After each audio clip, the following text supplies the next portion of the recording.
قال رسول الله صلى الله عليه وسلم بلغوا عني ولو آية۔ آج ہمیں یہ سمجھنا ہے کہ اگر رکعت میں شک ہو جائے تو نماز کس طرح پڑھی جائے۔ دیکھیے، اگر شک پہلی بار ہوا ہے تو اس کو حکم یہ ہے کہ وہ نماز توڑ دے اور پھر سے نماز پڑھے، اور اگر بار بار شک ہوتا ہے تو جس جانب زیادہ رجحان ہو اس پر عمل کرے۔ مثلا 3 اور 4 میں شک ہوا تو دل میں یہ سوچے کہ کون سی رکعت ہونی چاہیے۔ اگر زیادہ تر ایسا لگ رہا ہے کہ یہ تیسری ہے تو اس کو تیسری مان لے، یا چوتھی لگ رہا ہے تو اس کو چوتھی مان لے۔ دو شکل۔ ایک شکل یہ ہے کہ کسی بھی جانب دل زیادہ مائل نہیں ہو رہا ہے اور کچھ فیصلہ نہیں کر پا رہے ہیں کہ آخر رکعت ہے تو کون سی ہے، تیسری ہے کہ چوتھی ہے، پہلی ہے کہ دوسری ہے۔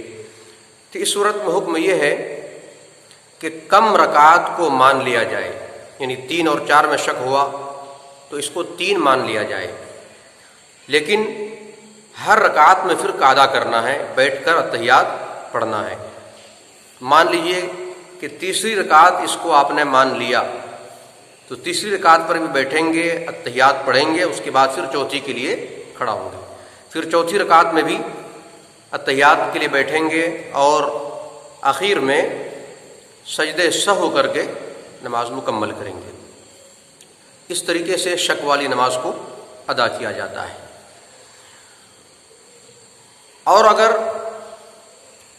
شک ہوا اور کچھ سوچنے لگا، یا ویسے بھی نماز میں کچھ خیال آیا اور اس خیال میں ایسا ڈوب گیا کہ لیٹ ہو گیا، اتنا لیٹ ہو گیا کہ جتنی دیر میں نماز کا کوئی ایک رکن ادا کر سکتے ہیں، جیسے کہ ایک رکوع جتنی دیر میں کر سکتے ہیں اتنی دیر سوچتے رہ گئے، یا ایک سجدہ جتنی دیر میں کیا جاتا ہے اتنی دیر سوچتے رہے۔ مثلا 3 بار سبحان ربی العظیم کہنے کے بقدر سوچتے رہے، تو اتنی دیر سوچنے کی وجہ سے سجدہ سہو لازم ہو جاتا ہے۔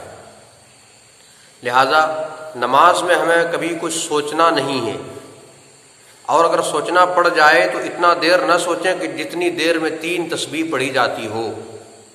جیسے کہ سورہ فاتحہ کے بعد ہمیں کوئی سورت پڑھنی ہے، ہم سوچنے لگے کون سی سورت پڑھوں، الم ترا پڑھوں کہ ویل پڑھوں یا اور کون سی پڑھوں۔ اس سوچ بچار میں اتنا تاخیر ہو گئی کہ 3 تسبیح پڑھی جا سکتی ہو، 3 بار سبحان ربی العظیم کہی جا سکتی ہو، تو پھر اس کے اوپر سجدہ سہو لازم ہو جائے گا۔ لہذا نماز میں اولاً تو سوچنا نہیں ہے، اور ضرورت پڑ جائے تو زیادہ دیر نہیں سوچنا ہے۔